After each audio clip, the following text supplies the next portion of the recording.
Avant d'aller voir le cas du modèle linéaire classique, je vais juste faire un retour sur le principe du maximum de vraisemblance.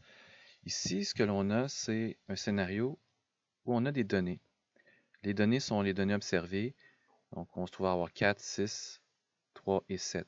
On pourrait imaginer que ce sont des données discrètes, c'est-à-dire qu'on se trouve à avoir une distribution qui se trouve à donner que des chiffres discrets, on n'a pas de point intermédiaire, mais ça pourrait être un cas aussi où on se trouve à avoir une distribution continue et ce sera le même raisonnement. Si on se trouve à avoir des données avec une distribution qui est discrète, à ce moment-là, on pourrait interpréter les notions de vraisemblance en termes de probabilité.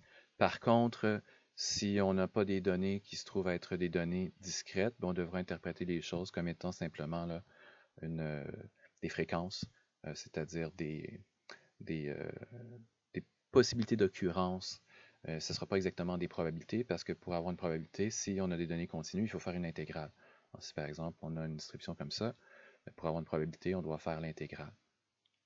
Mais sinon, donc pour ce qui est de notre principe de maximum de vraisemblance, l'idée, comme je l'avais mentionné, c'est de maximiser, quand on cherche le paramètre θ, on va avoir l'estimateur de maximum de vraisemblance θ chapeau ou bêta chapeau, dépendamment de ce que l'on va avoir comme paramètre estimé.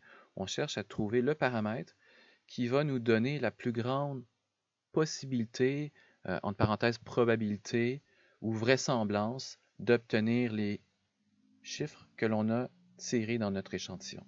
Donc les valeurs observées que l'on a, justement le 4, le 6, le 3 et le 7. Si on a ces valeurs-là et qu'on se trouve à avoir un modèle, donc un modèle processus générateur de données, si dans le modèle, on se trouve à avoir une moyenne qui est de 5, à ce moment-là, si on a une distribution qui est apparemment approximativement normale, on a la plus grande probabilité ou possibilité ou chance de retrouver l'échantillon que l'on a avec les chiffres 3, 4, 6 et 7. Pourquoi? Parce que si on se trouve à avoir la distribution qui est la suivante, qui est en mauve, à ce moment-là, on a quand même une probabilité ou une possibilité, une chance assez élevée d'avoir quelque chose qui va être distribué symétriquement alentour et qui va nous donner les chiffres 3, 4, 6 et 7. Si par contre, on a un autre paramètre que la valeur de 5 au niveau de notre paramètre pour générer les données, donc à ce moment-là, si on a par exemple 2 qui est ici, la distribution se trouve être décalée et les possibilités qu'on génère le 6 et le 7 sont relativement faibles. Donc c'est un événement qui va être relativement rare. Ce que l'on fait avec la vraisemblance, quand on cherche le paramètre, on optimise la vraisemblance, c'est qu'on essaie de trouver la bonne calibration, le bon point où on va maximiser notre chance d'obtenir les données qu'on a. C'est comme si on glisse la distribution ou la densité ou la fonction de répartition là, à la bonne place pour être capable de générer des données qui vont être le plus fréquemment celles que l'on a observées, qui ont la plus grande chance d'être celles que l'on a observées. Donc évidemment, ça serait, si on a une distribution continue, très très rare que si on se trouve à générer là, seulement 4 données, on tombe sur les chiffres 3, 4, 6 et 7. Ce serait presque un miracle. Mais on a quand même la plus grande possibilité, la plus grande probabilité d'obtenir ces chiffres-là avec le scénario là, que l'on envisage. Si on met le paramètre à 5, si on a un paramètre qui est plus petit ou plus élevé, à ce moment-là, on a moins de possibilités d'obtenir l'échantillon qu'on a entre nos mains. Donc, c'est ça qui est important au niveau de comprendre ce que le principe du maximum de ressemblance se trouve à faire pour établir, chercher notre paramètre estimé. Maintenant, on va attaquer le modèle linéaire classique. Donc ça, c'est plus intéressant pour nous dans le contexte de l'économétrie. On a notre modèle, hein, c'est l'assomption 1, celui qu'on avait déjà travaillé avec le contexte de l'estimateur des moyennes carrées ordinaires. Assomption 1, on a la linéarité. Assomption 2, on se trouve à avoir que la matrice X est de rang complet. Assomption 3, mais les chocs se trouvent à avoir une moyenne nulle, donc l'espérance de epsilon est égale à 0. Assomption 4, on avait le scénario où notre matrice de variance-covariance des chocs est sigma 2 de epsilon fois la matrice identité de taille n. Donc ça nous donne à ce moment-là une matrice de variance-covariance qui se trouve être sphérique. Ça veut dire qu'il n'y a ni autocorrélation ni hétérocidacité. Si on a soit présence d'autocorrélation ou d'hétérocidacité, on pourra travailler le maximum de ressemblance d'une manière très similaire à ce que l'on va faire ici. La seule chose, c'est que là, il va falloir tenir compte de la non-sphéricité des aléas dans la construction de la vraisemblance. Donc sinon, ici, on sait que les chocs ont une moyenne nulle. La variance de chacun des chocs, j'aurais pu indiquer ici petit i là, pour un choc, se trouve à être sigma 2 ou sigma 2 de epsilon. Donc ça va être ce que l'on aura. On sait que pour un choc individuellement, la fonction de densité de probabilité, f de epsilon i, on peut aussi le noter avec notation de paramétrisation. Donc, c'est la fonction de densité de epsilon i de la donnée observée. Donc, si je mets une valeur, exemple, si on a 3, je mets le epsilon i égale à 3 et ça va me retourner une valeur, un chiffre, avec la fonction de densité pour une observation. Mais ce chiffre-là va être disponible seulement si on a les valeurs dans la fonction mu de epsilon et sigma 2 de epsilon, comme on le voit ici dans l'expression de la fonction de densité pour notre scénario d'un seul, donc pour l'observation I. Il y avait une petite coquille, je vais corriger ça dans le document qui est sur le site du cours, dans le document PDF.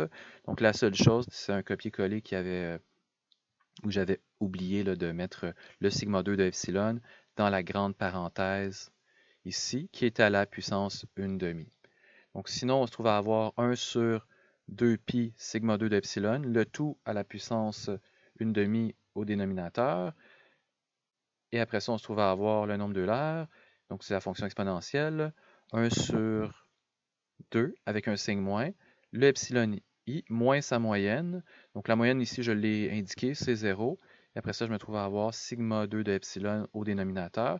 Et on a un 2 ici, donc c'est le epsilon qui est au carré. Ça, c'est pour une seule observation. Ici, je l'ai écrit correctement, je n'avais pas omis le sigma 2 de epsilon. Et on l'écrit simplement en mettant les valeurs des exposants négatifs, donc ça nous donne quelque chose qui est écrit au numérateur. Donc on peut travailler d'une façon ou de l'autre, donc ça va dépendre. On utilise souvent aussi là, des racines carrées. On va souvent avoir l'expression avec une racine carrée pour les lois gaussiennes, les lois normales. Maintenant, on va regarder, donc on aura besoin de faire une transformation jacobienne, comme on l'avait déjà fait dans le cas où on avait simplement un scénario où on avait y est égal à bêta plus epsilon. Ici, on a les x qui sont présents, donc on doit tenir compte de ça, mais ça n'aura pas d'impact directement dans la transformation jacobienne. Un scénario où on aurait éventuellement certains problèmes ou plus de complexité au niveau de la construction de la jacobienne, donc ça serait si jamais on se trouve à avoir des y retardés dans les x. Donc si on a y et on fait une régression sur des y retardés, exemple dans les modèles de type autorégressif AR1, AR2, et ainsi de suite, à ce moment-là, quand on va calculer la jacobienne, on aura des valeurs particulières qui risquent de ressortir. Ici, on n'a pas ce problème-là de façon générale. Je travaille ici dans un contexte qui n'est pas le contexte des séries temporelles. On n'aura pas de conditionnement à faire non plus sur les x pour tenir compte de l'élément temporel. On fera des vraisemblances conditionnelles dans le contexte de l'estimation des modèles AR, aussi des modèles ARMA et des modèles de moyenne mobile. Et ça, ça fait partie de la dernière partie de la matière. Ce n'est pas quelque chose qui va être évalué dans votre examen directement. Par contre, c'est des choses que je voyais généralement dans le passé. Donc ici, pour la matrice jacobienne, on se rappelle, c'est la dérivée de notre vecteur epsilon par rapport à y transposé. Donc on l'a ici, ça se trouve être un vecteur epsilon n par 1. Après ça, on se trouve à avoir le vecteur y qui se trouve être 1 par n, et on va dériver Donc, si on dérive le vecteur ici, pour la première observation, on va dériver par rapport à y1, par rapport à y2, jusqu'à yn. Donc, qu'est-ce que ça va nous donner? Bon, j'ai tout de suite écrit la valeur de notre résultat. J'aurais dû plutôt l'écrire ici. Donc, on va avoir pour la dérivée par rapport à y1. Donc, je vais réécrire le epsilon 1. Epsilon 1, ça se trouve être y1 moins x1 prime bêta. Si on dérive ça par rapport à y1, ça nous donne 1. Après ça, si je dérive toujours epsilon 1 par rapport à y2, on voit qu'il n'y a pas de y2 dans la formulation suivante. Donc à ce moment-là, on n'aura pas de terme qui va apparaître. Ça va donner 0. Jusqu'à la dernière ligne, epsilon 1, encore une fois, dérivé par rapport à yn, ben, ça nous donne 0. Quand on va avoir ici y2 moins x2 prime bêta, c'est pour le epsilon 2. Si on dérive par rapport à y1, ça nous donne 0. Par contre, si jamais on avait dans les x des y retardés, exemple, si on se trouve à avoir dans le x2, ben, y1 parce que c'est y2 retardé d'une période. À ce moment-là, quand on va dériver, ça va ressortir. Ça nous donnerait quelque chose d'autre que 0. Donc, il faut faire attention quand on construit la transformation jacobienne. Et c'est pourquoi qu'on fait ça. C'est pour avoir notre fonction de densité de y va être égale à la valeur absolue du déterminant de la matrice jacobienne. Comme ceci. Fois la fonction de densité de notre epsilon. On connaît la fonction de densité du epsilon. Avec l'assomption 5, on a la normalité. Et c'est ce qui nous permet de construire la fonction de densité de notre y en utilisant cette transformation-là, qui est un changement de base basé sur des intégrales. Maintenant, on va aller chercher le y2 dérivé par rapport à y2. Ça va nous donner 1. Donc ça, c'est bon. Sur la diagonale principale, on aura tout le temps des 1, comme le cas ici. Donc yn dérivé par rapport à yn, ça nous donne 1. Donc la diagonale principale, on a des 1. Et pour tous les autres termes, quand on a y2, on dérive par rapport à yn. Quand on a yn, on dérive par rapport à y1, yn par rapport à y2, peu importe. On se trouve à avoir des indices de soit temps ou soit des indices d'individus ou de groupes qui sont différents. Donc, ça nous donne des zéros. On a, au bout de la ligne, la matrice identité de taille n. Ça, c'est dans le fond la construction de notre matrice jacobienne. Maintenant, si on veut faire le calcul du déterminant et après ça prendre la valeur absolue, comme je l'avais mentionné, bon, j'ai utilisé la notation suivante. Là, c'est la définition de la notation, c'est la valeur absolue du déterminant. Et en prenant la matrice identité, si on calcule le déterminant, ça nous donne 1. La valeur absolue, ben, c'est 1. Et ça reste redondant. Si jamais on avait des déterminants qui sont négatifs, ben, c'est important de prendre la valeur absolue. Pourquoi? Parce que si on prend une fonction de densité, on ne peut pas avoir des chiffres négatifs qui vont être retournés, là. Des fréquences négatives, ça fait pas de sens.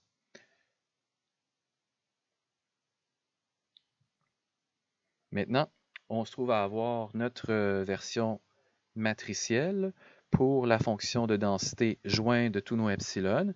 Ici, je n'ai pas écrit la version paramétrisée, mais ce que l'on a, ça se trouve être 2pi. Ici, on a moins n sur 2. Pourquoi? Parce qu'on a n observations. Donc, ça se trouve être la formule générale pour une fonction de densité jointe, pour la loi normale, pour un vecteur quelconque, dans ce cas-ci, epsilon. Après ça, on se trouve à avoir sigma 2 de epsilon à l'exposant moins 2, plutôt moins n sur 2, fois l'exposant, donc moins 1 sur 2 sigma 2 de epsilon. Et là, on se trouve à avoir notre fameux epsilon prime epsilon. Dans notre cas à nous, on ne voit pas ici le y, mais on peut simplement remplacer le epsilon par y moins x bêta, qui correspond à ce que l'on a dans notre modèle linéaire classique. Et dans ce cas-ci, si on construit la fonction de densité jointe pour tous les y, donc j'ai utilisé le vecteur y ici, c'est une fonction qui est paramétrisée avec la valeur de bêta, la valeur de sigma 2, et j'ai aussi ajouté les x, parce qu'on a besoin des x pour être capable de calculer cette fonction-là. Donc au bout de la ligne, on fait la transformation jacobienne, donc qui est égale à 1 fois notre f de epsilon, et on a la forme suivante. Notre principe de vraisemblance repose sur l'idée qu'on veut observer les valeurs de l'échantillon. En fait, plutôt qu'on ne peut observer les valeurs de notre échantillon. Mais, excusez-moi, le principe maximum de ressemblance repose sur le fait qu'on peut observer les valeurs de l'échantillon, mais pas les paramètres, évidemment. Donc, ce que l'on a ici, c'est qu'on a une fonction des observations. On va changer le sens de la fonction.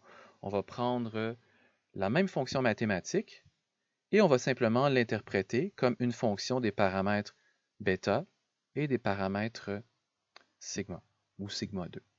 Et c'est ça, en fait, la construction de notre vraisemblance. Donc, ça devient une fonction des paramètres. Ça va être appelé la fonction de vraisemblance ou de likelihood là, en anglais. On utilise le L majuscule. Et on prend la même expression que notre fonction de densité jointe, c'est juste qu'on va avoir une interprétation différente et on va noter les choses de la façon suivante. Je vais avoir L de bêta et de sigma 2. Si je donne des valeurs de bêta et de sigma 2, conditionnelles aux données observées, donc les Y, important, mais aussi les X, parce que les X, on en a besoin pour faire le calcul. Mais à ce moment-là, on va avoir notre fonction de densité jointe que l'on prend, la fonction suivante, et c'est ça en fait la forme mathématique de notre vraisemblance. On peut aussi noter la vraisemblance simplement de façon plus simple, exemple L de θ, et à ce moment-là, c'est une notation simplifiée, où dans le θ, je vais avoir le bêta, le sigma 2. Et bon, c'est souvent dans les livres, pour sauver un peu sur la notation, une façon d'exprimer les choses.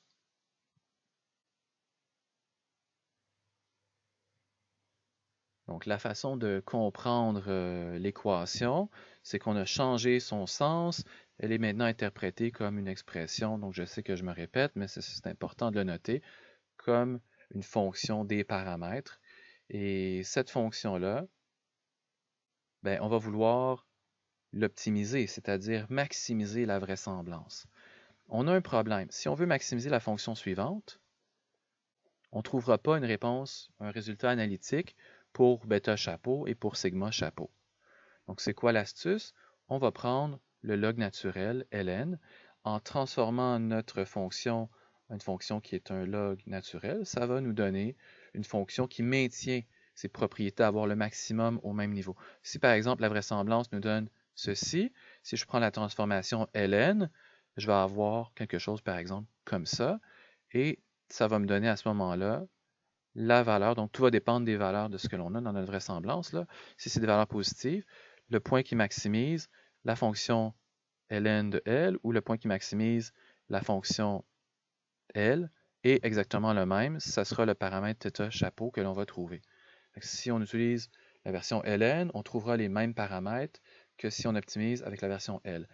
Si on a la version suivante, on pourrait faire de l'optimisation de façon numérique avec des algorithmes d'optimisation.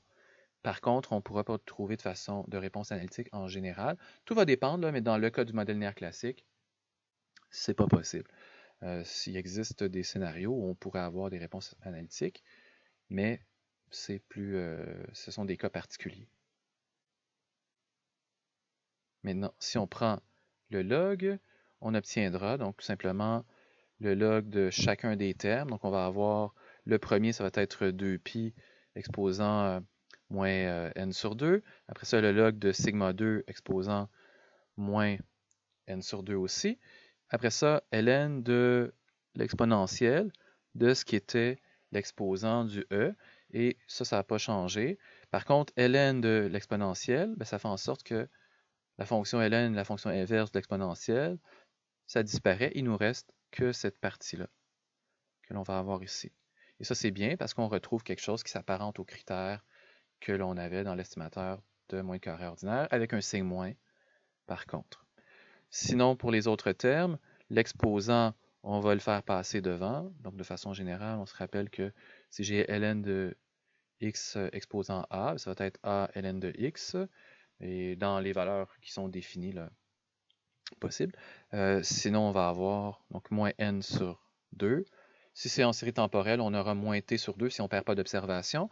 Il va arriver que pour les processus de type AR, si on a 100 données, on estime, on perdra, exemple, si c'est un AR1, on perdra une donnée. Donc à ce moment-là, on aura grand T, exemple 100, moins 1. Donc c'est la logique de ce que l'on va avoir au niveau de notre nombre d'observations. Donc ln de 2pi. Ça, c'est quelque chose qui est une constante. Ça ne change pas. Quand on optimise, on n'a pas besoin d'en tenir compte. On pourrait simplement optimiser la partie suivante qui, elle, va changer en fonction des paramètres sigma 2 et des paramètres bêta aussi. Là, on va avoir le même raisonnement.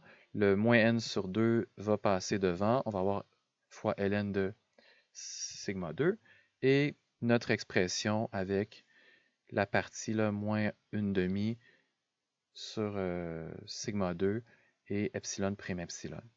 Maintenant, ce que l'on fait, on a à multiplier notre epsilon prime epsilon avec les y, bien important, on a les y qui sont présents, donc les données des x et le paramètre bêta.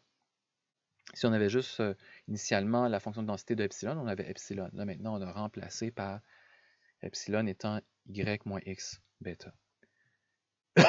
Pardon. Donc sinon, on multiplie les choses, ça ne devrait pas être sorcier, c'est des choses qu'on a fait au début de la session quand on faisait le travail avec l'estimateur de molécule ordinaire. Donc ici, on se trouve à avoir y prime y, moins bêta transposé x transposé y, moins y transposé x bêta, bêta transposé x bêta. On sait que ce terme-là et ce terme-là se trouvent à être égaux. On pourrait faire moins 2 fois, par exemple, bêta transposé x prime y. C'est un choix ici, je l'ai laissé séparé. On pourrait avoir des scénarios où on n'a pas d'égalité. Si par exemple on a des matrices qui sont à l'intérieur, donc entre l'epsilon prime epsilon, qui ne sont pas symétriques, à ce moment-là, ça pourrait être un cas particulier et on devrait travailler de façon à ne pas en fait travailler cette partie-là et cette partie-là comme étant la même. On avait déjà fait des exercices, si ma mémoire est bonne, dans l'exercice 2B, il y avait peut-être des cas où on n'avait pas une matrice de poids, une métrique. C'est la matrice qu'on met ici. Ici, c'est la matrice identité. Éventuellement, ça pourra être autre chose. On aura entre autres des exemples, matrice grand oméga à la moins 1 ou grand sigma à la moins 1, qui nous donneront des estimateurs où, par exemple, on aura un estimateur optimal dans le contexte où on a des l'hétéroscédacité et ou de l'autocorrélation. L'estimateur GLS utilisait justement cette matrice de poids-là. Si on utilise un modèle où on a l'assomption 1, 2 et 3, mais qu'on n'a pas l'assomption 4, si l'assomption 4 nous donne une matrice, exemple, l'espérance de epsilon transposé est égale à grand sigma, en prenant le grand sigma à la moins 1 comme métrique que l'on va mettre ici, comme pondération de nos epsilon prime epsilon, à ce moment-là, on aura notre estimateur et on retrouverait l'estimateur équivalent à l'estimateur GLS qu'on utilise grand sigma ou grand oméga, ce sera la même chose, ce sera équivalent. Maintenant, pour les dérivés, qu'est-ce qu'on doit faire? Dériver par rapport à bêta et après dériver par rapport à sigma ou sigma 2. C'est plus facile de dériver par rapport à sigma 2, c'est ce que l'on fera. Maintenant, j'ai la dérivée par rapport à bêta. Donc le premier terme ici, il n'y a pas de bêta, ça nous donne 0. Le deuxième terme, il n'y a pas de bêta, ça nous donne aussi 0. On se trouve à avoir une constante, moins 1 sur 2 sigma 2, ça va être présent ici. Et après ça, on va faire la dérivée de ce qui correspond à notre epsilon prime epsilon avec les règles que l'on avait déjà vues dans le passé. Donc le Z correspond à notre bêta, le A correspond à x', y. Même chose ici, donc c'est A transposé qui est y' x et le Z correspond au bêta. Donc ça c'est pour les règles pour dériver par rapport à un vecteur, quelque chose qui se trouve être un produit de deux vecteurs. Et après ça, on va avoir la règle pour dériver une forme quadratique. Z transposé correspond au bêta transposé. Le Z ici correspond au bêta. Et le x' correspond à notre A. Si jamais on avait à l'intérieur de notre x', x, quelque chose qui ne serait pas symétrique, ben là, il faudrait faire attention et utiliser la règle de la forme générale. Qu'est-ce qu'on va obtenir comme résultat? Donc, en dérivant ça, ça va nous donner donc, la partie correspondant à notre a. C'est ça, il y a un signe moins, donc ça va faire moins a et x' y correspond à notre a. Même chose pour l'autre, la règle, c'est que ça nous donne un a, donc c'est x' y. Et après ça, comme ici, on a un scénario où x' est symétrique, l'équivalent de notre a est symétrique, bien, on va avoir 2az, le z correspond au b, ça va nous donner 2x' bêta. Et à partir de ça, bien, on peut maintenant réarranger un peu. On va avoir 2 fois le terme correspondant à notre x' y avec un signe moins. Donc, on peut écrire ça comme ça. Et de l'autre côté, on se trouve à avoir 2 fois x' x bêta. Les deux peuvent s'annuler. Donc, on peut les enlever directement ici. Et on a le sigma 2. On n'a pas encore égalisé à 0. Donc, ça, c'est simplement la première dérivée. À la étape suivante, on va faire l'égalisation à 0. Donc, c'est notre condition de premier ordre d'optimalité. Donc, la vraisemblance par rapport au paramètre bêta, on a une pente qui est nulle. C'est ce que l'on a fait ici. On a égalisé la pente à 0. Et ça va définir notre estimateur ML de maximum de vraisemblance. Ce que l'on a à faire maintenant, c'est simplement d'isoler le bêta chapeau. J'ai mis des chapeaux ici pour noter que quand on égalise à 0, on a défini l'estimateur. Maintenant, il faut juste avoir une expression, là, la forme analytique. Il faut juste isoler le bêta chapeau. Et bon, les deux s'annulent ici. Donc, ce que j'ai fait, c'est que j'ai passé ce terme-là de l'autre côté. Les deux s'annulent. Le sigma 2 va s'annuler aussi. On peut multiplier des deux côtés par sigma 2. Et à ce moment-là, ça s'annule. Et on va avoir x' x bêta chapeau ml, x' y. On va par la suite prémultiplier par l'inverse lorsqu'il existe. Il existe pourquoi? Parce qu'on a l'assomption 2. L'assomption 2 nous dit que x est de rang complet. Donc le rang complet, le rang de la matrice x est égal à k, toujours avec x qui est n par grand K. Et à ce moment-là, ça permet, évidemment, le rang de la matrice x' x va être aussi égal à k. On va avoir, après ça, la possibilité de l'inverser parce que x' x est de dimension k par k, donc c'est de rang complet. Et ça va nous donner l'inverse qui va exister. Si l'inverse existe, ça veut dire, entre autres, qu'il n'y a pas de multicularité parfaite dans nos x. Si jamais on a un exemple où on donne de la multicularité parfaite dans les x, on ne peut pas réaliser l'inverse parce qu'on n'est pas de rang complet. On serait, par exemple, à un rang qui est k-1 ou k-2, dépendamment de toutes les relations de multicularité qui peuvent exister entre nos variables, ou k-3, et ainsi de suite. Donc là, ici, on se trouve à avoir notre prémultiplication par x' x-1. Ça nous donne la matrice identité. Ici, c'est de taille K, cette matrice-là. Donc, c'est matrice identité de taille K. Il y avait une petite coquille encore. J'ai fait un copier-coller de ce que l'on avait travaillé précédemment. Maintenant, on se trouve à avoir x' x-1, x' y est égal à notre bêta chapeau, maximum de ressemblance, maximum de likelihood. C'est la formule que l'on avait trouvée avec l'estimateur OLS. Donc, si on a les assumptions 1, 2 et 3, l'estimateur ici, ML, se trouve à être non biaisé sur les vrais paramètres. Donc, avec 1, 2 et 3, on a ce résultat-là. Ça n'a pas changé. C'est la même chose qu'on avait avec l'estimateur OLS.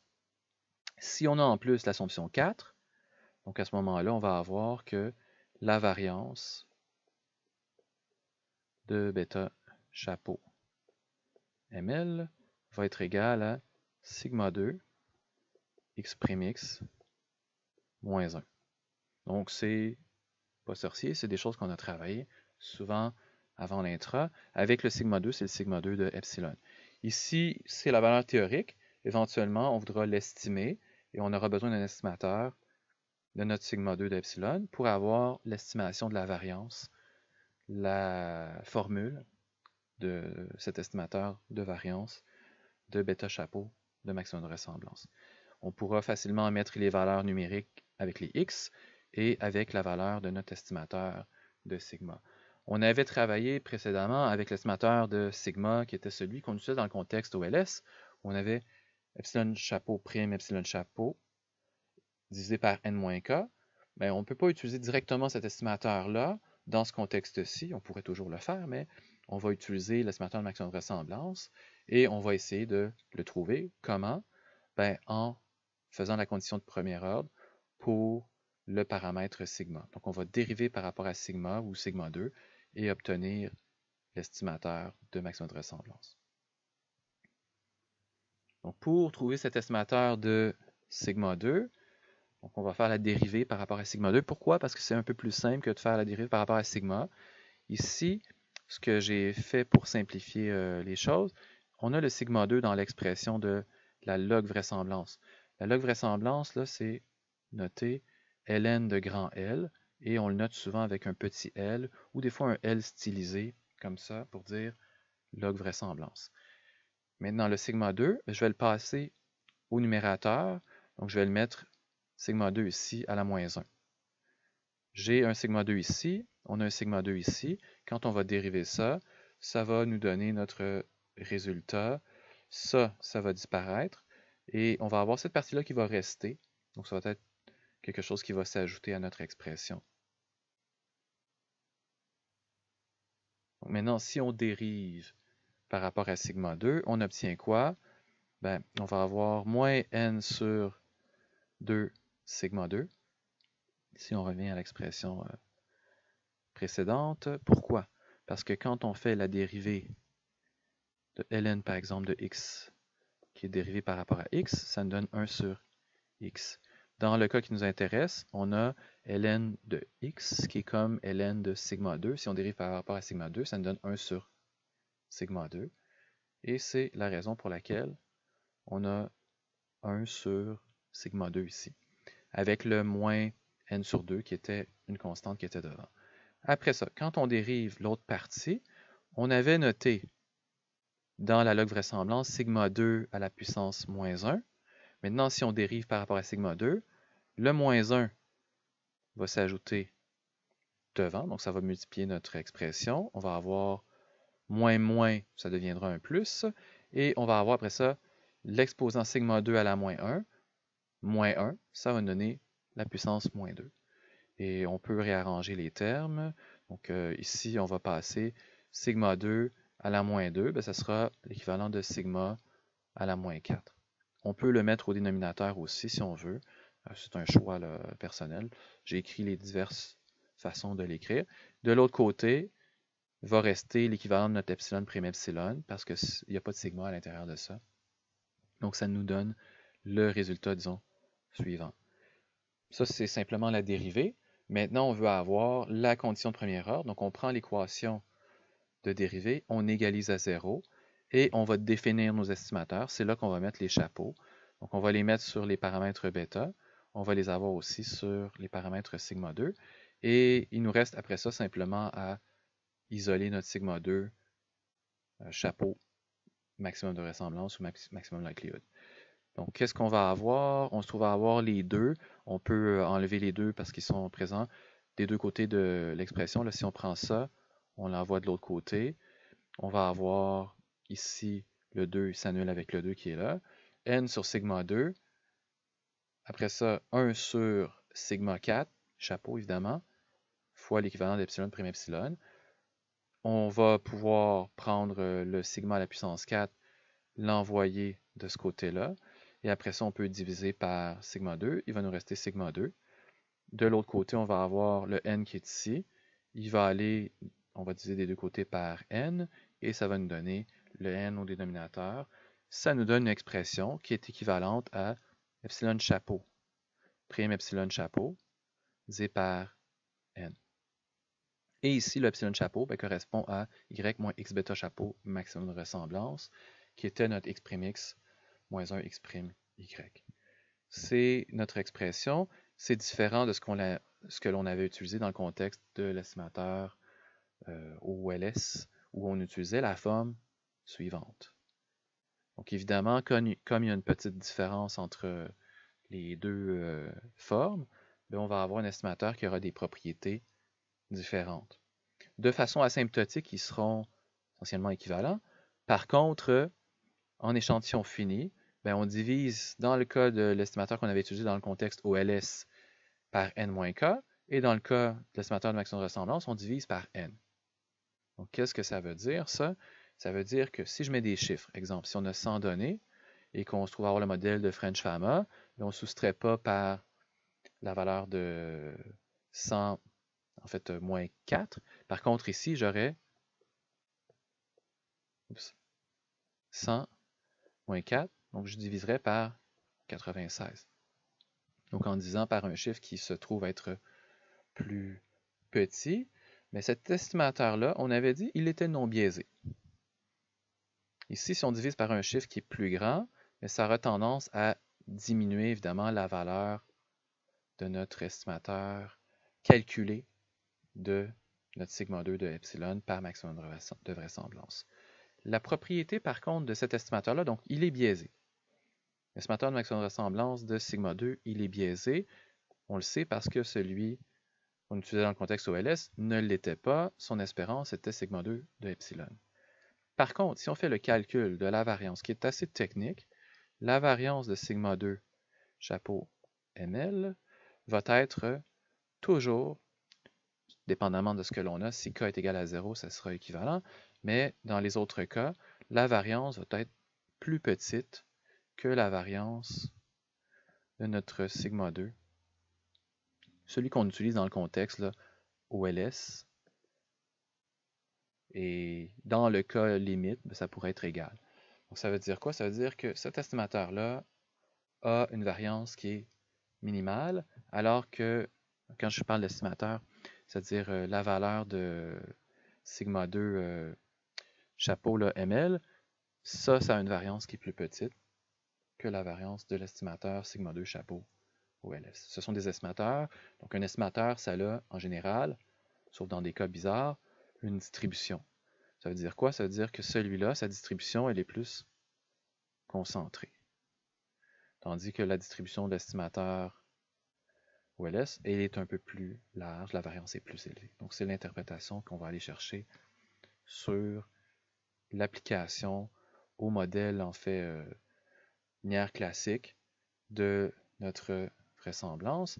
Ce que l'on fait quand on trouve ces paramètres-là, comme je mentionnais, c'est qu'on maximise toujours la possibilité, probabilité, l'occurrence potentielle des données qu'on a au niveau du Y. Donc les données qu'on a qui seraient générées par un processus générateur de données de type Y est égal à X bêta plus epsilon.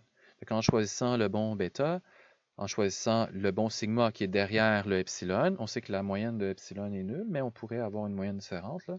Donc dans ce cas-ci, on n'a pas estimé la moyenne d'epsilon, on se trouve à estimer la moyenne de Y via le bêta. Donc la moyenne disons, conditionnelle et non conditionnelle. Si on a des 1, une matrice, dans la matrice X, on a un vecteur de 1, ben on se trouve à décaler notre Y à la bonne place. Là.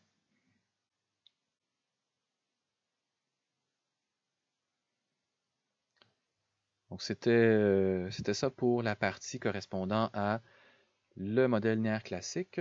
Il y a un peu plus de détails concernant en fait le théorème de Cramer-Hao. Je ferai peut-être une petite capsule vidéo là, pour discuter de particularités. Ça, c'est vraiment pour en savoir plus. Je ne vais pas en fait vous évaluer sur cette partie-là, c'est clair. C'est pour avoir un peu plus d'intuition sur les particularités de notre estimateur. Donc la partie importante pour nous, c'était vraiment l'introduction à l'estimateur de maximum de ressemblance et aussi la construction des estimateurs. On l'a fait dans le contexte où on avait le modèle Y est égal à bêta plus epsilon. Et après ça, on a appliqué ça, Y est égal à X bêta plus epsilon, le modèle de régression le plus intéressant pour nous. On a trouvé des résultats très très proches. Entre autres pour le bêta, ils sont similaires. Par contre, très très proches aussi pour le sigma 2 comme estimateur.